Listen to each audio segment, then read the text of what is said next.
ناظرین السلام علیکم ورحمۃ اللہ وبرکاتہ۔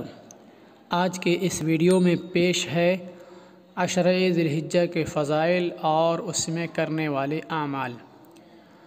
حضرت عبداللہ بن عباس رضی اللہ تعالی عنہما کی روایت ہے کہ حضور اکرم صلی اللہ علیہ وسلم نے ارشاد فرمایا، کوئی دن ایسا نہیں ہے جس میں نیک عمل اللہ تعالیٰ کے یہاں ان 10 دنوں کے عمل سے زیادہ محبوب اور پسندیدہ ہو۔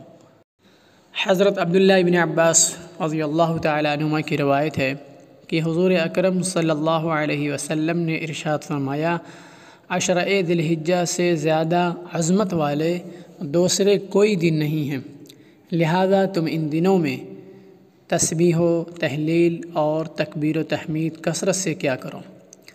ان ایام میں ہر شخص کو تکبیر تشریق کا خاص اہتمام کرنا چاہیے۔ تکبیر تشریق اللہ اکبر لا الہ الا اللہ واللہ اکبر وللہ الحمد۔ یوم عرفہ کے روزے کے متعلق حضور اکرم صلی اللہ علیہ وسلم نے ارشاد فرمایا، میں اللہ تعالیٰ سے پختہ امید رکھتا ہوں کہ اللہ تعالیٰ اس کی وجہ سے یعنی اس روزے کی وجہ سے 1 سال پہلے اور 1 سال بعد کے گناہوں کو معاف فرما دیں گے۔